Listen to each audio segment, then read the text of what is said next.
Assalamualaikum warahmatullahi wabarakatuh teman-teman. Jumpa lagi bersama saya Anton, masih di pembahasan soal P3K keperawatan. Kita langsung saja ke pembahasan soal. Seorang laki-laki usia 44 tahun dirawat di RSJ. 1 bulan terakhir menyendiri di kamar, mengganggu tetangganya, makan minum tidak teratur. Tidak mandi sudah beberapa minggu. 1 tahun yang lalu di PHK, meyakini dan menyampaikan berulang-ulang bila dirinya sudah meninggal 3 tahun yang lalu. Apakah jenis waham yang dialami pasien?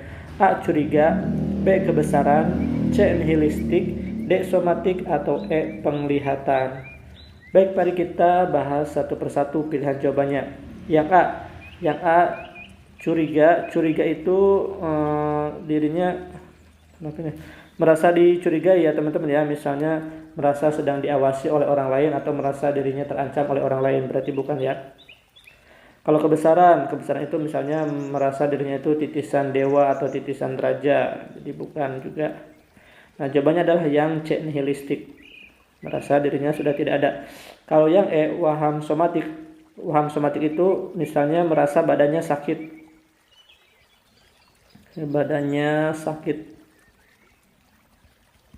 Oke, kalau yang E, penglihatan itu adalah halusinasi ya teman-teman. Halusinasi penglihatan, bagian dari halusinasi. Soal berikutnya. Seorang perempuan berusia 40 tahun dikunjungi oleh perawat puskesmas karena tidak kontrol ulang selama 1 bulan. Hasil pengkajian, rambut kotor, acak-acakan, gigi kotor, kulit berdaki dan bau, kuku hitam, panjang dan kotor. Perawat menjelaskan tentang pentingnya kebersihan diri. Apakah kemampuan yang ditunjukkan pasien pada situasi tersebut?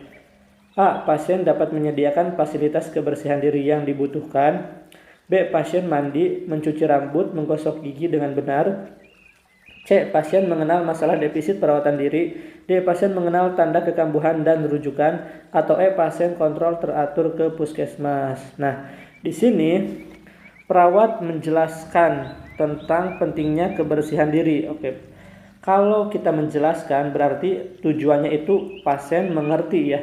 Di sini kira-kira mana yang pasien yang kalimatnya itu sama dengan pasien mengerti.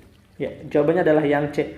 Pasien mengenal defisit perawatan diri. Nah, kalau yang ini yang D, pasien mengenal tanda kekambuhan, ini juga mengenal tapi perawatnya sedang tidak menjelaskan tanda-tanda dari kekambuhan. Soal berikutnya. Seorang laki-laki berusia 35 tahun dirawat di RSC ketiga kalinya karena sering marah-marah di rumah. Keluarga mengatakan pasien malas minum obat karena merasa mengantuk setelah minum obat. Hasil pengkajian, pasien masih menolak minum obat karena menurut pasien tidak membawa perbaikan pada dirinya. Apakah tindakan perawatan pada kasus tersebut? A. Menjelaskan fungsi minum obat. B. Memotivasi pasien agar mau minum obat. C. Mendiskusikan dengan keluarga fungsi minum obat. D. Melakukan kolaborasi untuk pemberian terapi injeksi. Atau E. Menunda pemberian obat sampai pasien mau minum obat. Baik teman-teman, mari kita bahas. Di sini pasien itu persepsi pasien itu obat tersebut tidak membawa perbaikan pada dirinya. Maka yang harus kita lakukan adalah menjelaskan lagi fungsi minum obat. Sambil jelaskan juga efek samping dari obat tersebut. Karena di sini pasien merasa kalau sudah minum obat itu merasa mengantuk. Kita ke soal berikutnya. Perawat puskesmas melakukan kunjungan rumah pada seorang perempuan berusia 28 tahun yang pos rawat di RSJ 2 minggu yang lalu. Hasil pengkajian, klien sudah mampu berinteraksi dengan keluarga dan menyatakan keinginannya bekerja kembali, tetapi takut melakukan kesalahan. Pasien mengatakan suka membuat kerajinan tangan. Apakah tindakan keperawatan selanjutnya pada kasus tersebut? A. Mendiskusikan tentang kegiatan harian pasien. B. Melatih kemampuan positif yang dimiliki pasien. C. Mendiskusikan kemampuan dan aspek positif pasien. D. Melibatkan pasien pada kegiatan rehabilitasi di masyarakat. Atau E. Melibatkan pasien dalam kegiatan kelompok masyarakat. Baik teman-teman, kira-kira yang mana jawabannya? Nah, di sini pasien sudah mengatakan aspek positif yang dimilikinya, yaitu suka membuat kerajinan tangan. Maka tugas kita sebagai perawat adalah melatih aspek positif yang dimiliki pasien, yaitu yang B. Aspek positifnya yaitu membuat kerajinan tangan. Kita ke soal berikutnya. Seorang bayi laki-laki baru saja lahir spontan, aterem di BPM, kulit dan ekstremitas berwarna biru, tidak ada gerakan, tidak ada respon terhadap stimulus, nadi 80 kali per menit, napas tidak teratur, berat 2.900 gram, panjang badan 49 cm, suhu 36 derajat Celcius. Berapakah nilai Apgar bayi pada kasus tersebut? Baik teman-teman, untuk menilai Apgar yang dinilai adalah A-nya itu adalah afference atau warna kulit, kemudian P-nya itu pulse atau nadi, G-nya itu Grimek ya, refleks, A-nya itu yang berikutnya adalah activity atau tonus otot, dan R-nya itu respirasi atau pernapasan. A-nya di sini adalah kulit dan ekstremitas berwarna biru, berarti skornya itu 0. Kemudian pulsnya, nadinya 80 kali per menit, 80 kali per menit nilainya 1. Kemudian refleksnya tidak respon terhadap stimulus, nilainya 0 ya. Activity atau tonus otot, mana nih? Tidak ada gerakan, berarti nilainya juga 0. Dan respirasi, napas tidak teratur. Napas tidak teratur itu nilainya 1. Maka nilai Apgarnya adalah 2. Oke, kita ke soal berikutnya. Bayi A baru saja lahir spontan preterm di rumah sakit. Kaki dan tangan tampak kebiruan. Nadi 120 kali per menit. Bayi tersebut meringis lemah saat distimulasi. Sedikit gerakan pada otot bayi dan pernapasan tidak teratur. Berdasarkan data di atas, bayi A diklasifikasikan A. Bayi normal, B. Aspeksia ringan, C. Aspeksia sedang, D. Aspeksia berat, atau E. Aspeksia ringan sedang. Oke, berarti kita harus hitung dulu nilai Apgar skornya ya teman-teman ya, yaitu afference atau warna kulit, pulse, Grimek atau refleks, activity atau tonus otot, dan R terakhir adalah respirasi. Nah, afference-nya berapa nih?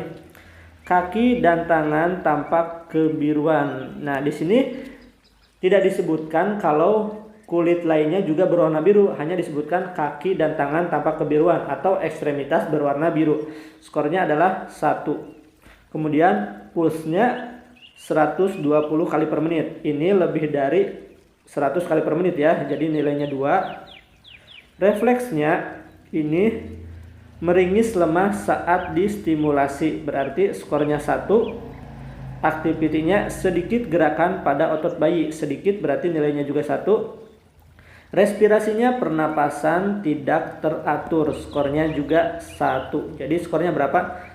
6 ya, skor Apgarnya itu 6. Nah, 6 itu dikategorikan sebagai aspeksia sedang. Oke. Karena nilai Apgar 7-10 itu normal, kemudian 4-6 itu aspeksia sedang, dan di bawah 3 itu adalah aspeksia berat.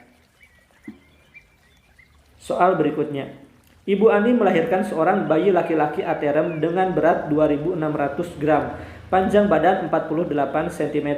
Bayi lahir menangis lemah saat distimulasi, warna kulit biru.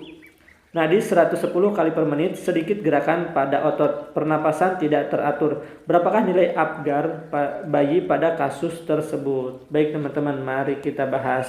Apgar, afference, pulse, Grimek, activity, dan respirasi. Oke. Afference, warna kulit. Ini warna kulitnya biru ya. Kalau berarti di sini seluruh tubuh berwarna biru, maka skornya itu 0. Kemudian pulsnya 110 kali per menit, maka skornya itu 2. Refleks, bayi lahir menangis lemah saat distimulasi. Menangis lemah berarti skornya 1. Activity, sedikit gerakan pada otot, skornya 1. Respirasi, pernapasan tidak teratur, skornya 1. Maka nilai Apgarnya adalah 2 ditambah 1, 3, 4, 5. Skornya adalah 5. Soal berikutnya. Bayi perempuan umur 7 hari, berat badan 3000 gram, keadaan umum baik, dibawa ibunya ke posyandu karena ingin mendapatkan imunisasi BCG. Berapakah dosis vaksin yang diberikan pada kasus tersebut? Oke. A 0,05 mili, B 0,01 mili, C 0,5 mili, D 0,1 mili, atau E 1 mili. Ya, jawaban yang tepat adalah yang A, yaitu 0,05 mili. BCG bisa diberikan di bawah 1 bulan ya, jadi usia 1 bulan. 1 bulan diberikan melalui intrakutan atau di bawah kulit, intrakutan atau disingkat jadi IC. Nah, IC di sini intrakutan ya, bukan ikatan cinta. Baik teman-teman, itu saja yang bisa saya sampaikan. Semoga bermanfaat. Terima kasih sudah menonton video ini dari awal sampai akhir. Kita ketemu lagi di video selanjutnya. Sukses buat teman-teman semua yang mau ikut ujian P3K. Wassalamualaikum warahmatullahi wabarakatuh.